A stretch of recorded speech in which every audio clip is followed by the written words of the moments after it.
So, my FN-49 blew up.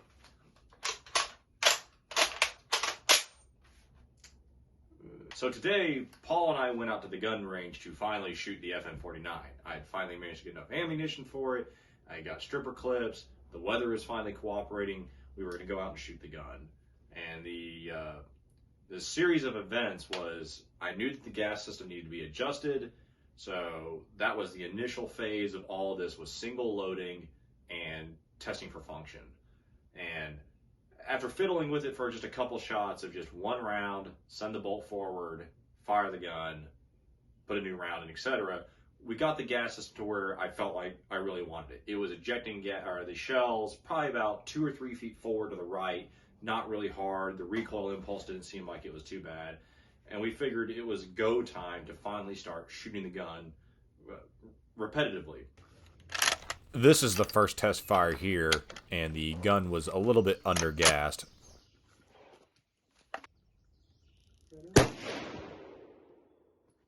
On this second shot here, we had the gun a little bit overgassed. That little bit you see falling off the end is the retaining clip for the upper handguard. We just forgot to remove it. This third shot, the weapon is gassed just right.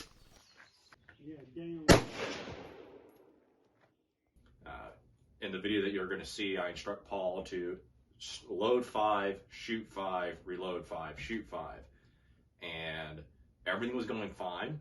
He fires the first round, and the next thing you know, I'm in a world of pain, and Paul looks confused. You ready? Yeah. Oh, you've been filming. Oh. Yeah, be prepared. The stripper clips on this one are not buttery smooth. I just need to adjust my thumb.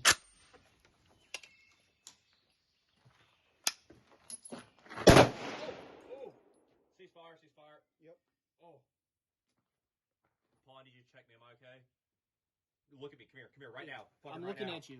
Am I okay? I don't see any blood. No blood. I got hit, like, completely, like, a ring of searing pain. Like, no blood? No blood. I think it was just back. Fucking Christ. We immediately stopped the shooting process and began to diagnose what had just happened to the gun. But we both knew that something had exploded like it shouldn't have. For those who don't care to watch the rest of the video, the TLDR is that it had an out-of-battery detonation, and now my gun is damaged and has to be sent off for repair. So one of the theories was that potentially the gun had a hammer follow situation where maybe, just maybe, the hammer managed to strike the firing pin in such a fashion that it would cause the gun to detonate. But upon further investigation of the gun, it was pretty much determined that the gun has an out-of-battery safety, like a lot of firearms do. But basically, the out-of-battery safety is the back of the charging handle here, the bolt carrier group. You can see the firing pin is this thing under my thumb, using the tip of this bolt here to point at it. And this can only be accessible to the hammer when this is all the way forward, because if this is back even this much, which is not that large of a gap, you can see that the firing pin is blocked from the hammer. Let's see here. Maybe if I pull the trigger, you can see that the hammer was striking the back of this first before it even made chance to detonate the firing pin. And if it did, well, then this would be all the way forward, the bolt would be in battery, and this would have never happened. Here's the bolt. Unfortunately, the extractor looks like it has been loosened, probably because the extractor spring is damaged or bent. I don't know. I'm not a gunsmith. Unfortunately, I bet you both of those components will have to be replaced. And you can see here, the firing pin is spring-loaded. It is moving. Who knows exactly what would have caused it to get stuck in the forward position. As we can see here, the back of the receiver, or excuse me, the back of the stock has been cracked. There's a crack here. Clearly a little nugget-sized chunk of wood has gone missing. And the bridge inside of here, the wooden part of the stock, I don't know what that official point is called, has a crack running down it. And then that right there is what's left of the top of the screw, because it sheared off like so. So unfortunately, that's another case of I need to send that off and have a professional gunsmith drill that out. Might be somewhat hard to tell, but this is bowed backwards ever so slightly. And I can tell that it's bowed outwards because it's very, very difficult to get this dust, or the, I guess, dust cover, upper part of this receiver to go backwards, especially with just one hand. Now that I have forced it back, you can also tell it's bowed backwards because this just spins instead of actually scraping up against the back of the receiver and, let's see here, and locking into that small hole back there. Curious that there might be some sort of chamber obstruction. I really don't believe that is the case. We have a deactivated round here, and it seats fully, ejects just fine, in and out. Unfortunately, I don't have a bore camera, but upon further inspection of the barrel and everything, it's straight, the rifling is clean, there's no bulging. If this was a squib, then more than likely we would have a blown barrel at some point. But if you see in the video, the explosion occurs kind of right about here. The bolt detonates right around when it's in this position here, which would line up to where, probably where the shell casing would have been, hence why there's that primary rupture of the brass there. This was the shell casing that came out of the gun after it detonated. And there's a lot that could be told here as to what happened based off of this primer. We'll get back to that in just a second. And you see here we have the split and rupture of the case, followed by a secondary cut here. Just going to compare it to what spent shell casing should look like. Tell here that none of these really show any bizarre signs of something awry going on. However, there is one that does.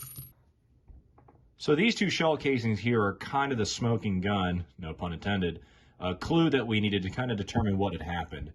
We're going to go with the detonated case here. You'll notice that the primer has a bizarre, let's use an air bullet here, it has like a bizarre indentation down here. And let's see if the camera can pick it up. It's kind of angled upwards towards the center of the primer. And if you look at this chip mark that's missing here, it actually kind of matches that diameter of the firing pin dent on the primer. What we had basically had determined was that for whatever reason, the spring-loaded firing pin in the FN49 here was jammed forward. We noticed that after taking the gun apart, the firing pin was suddenly very, very gritty. Not like it was getting stuck, but it was very, very gritty. And what we determined was that for whatever reason, the firing pin was stuck in the forward position, and when it stripped a cartridge out of the magazine and loaded it in the chamber, that friction was enough to hold the casing back and allow the firing pin to detonate the primer. At which point the bolt is not locked in battery. The bolt carrier group, or charging handle, whatever you want to say, is not fully sealed. So with half of the bullets, or a third of the bullets sticking out, the pressure is too great. It detonates the back of the shell casing, which sends debris and everywhere flying. That's where I felt all that crap hitting me. And then as it is extracting, it then splits it a second time. Unfortunately, because of the bolt having nothing to slow it down because it wasn't locked, it slammed into the back of the receiver at full force, and it bent the dust cover outwards. It bent or bulged out the receiver, which is something that someone like me just cannot fix. That has to be sent out to a gunsmith, and it cracked the stock. So unfortunately, the FN49 is down for the count.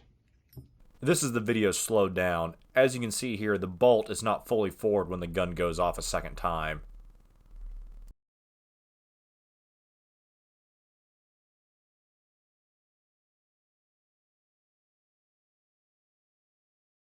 So concluding statements here. Thankfully, Paul's okay. He was the one shooting. He didn't suffer any injuries.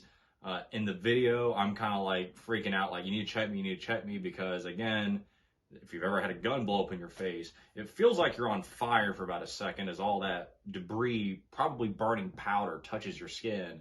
And I felt like a ring of pain all the way around that quickly subsided. The worst I got was a cut on my thumb, which of course was bleeding, and we were trying to figure out where I was bleeding from. Two stories, the morals of the story here is, one, wear eye protection. I know it sounds really silly to drill this in. I grew up in the 90s. We shot a million guns without ever wearing eye pro, but I've had 3 guns blow up in my face, one of which I wasn't wearing eye pro for, and it was a pretty near miss as far as getting like hot gas and debris in my face. Like I had blood all the way around. The only thing that really protected me was I was so low on the rifle. It was an old bolt action that everything that popped went around me. The second moral of the story is, like, you really, really do have to check these guns and not be complacent. In the first case of one of the guns that blew up that I ever shot, a friend of mine didn't properly clean it, and I was just trusting him that it was fine. And it turns out if you try to load a gun that's packed to the gills with cosmoline and fire it, it can lead to some issues. In this case, it seemed like everything was fine, but I didn't fully disassemble the bolt. I never took out the firing pin or any of that stuff, because that's a lot of like hammering with punches and pins, and it seemed functional. And that's probably where I could say that my trust and complacency with an older gun comes into play. I figured it's an FN manufactured gun. These are high quality rifles. It wouldn't be a problem. But who's to say there wasn't a small piece of brass or dirt or rust, something that could basically be the straw that breaks the camel's back in a firing situation. So yeah, I mean, either take it to a gunsmith or really strip it down and clean it, no matter how much you trust it. It doesn't matter if it's a brand new M1 Garand or like a 100-year-old Chinese Mauser. It doesn't matter if it looks spotless or corroded all to hell. Always make sure you take that time to clean it, look through it, and please, for the love of God, wear eye protection. These don't grow back. Anyways, I'm really, really hoping to send this off to a gunsmith. I'm really hoping that I can use this video to show them what happened so that I can help get an assessment of what it's going to take to repair this. And hopefully in the future, we'll do another FN49 video that doesn't involve explosions. Anyways, thanks for watching. Have a good one.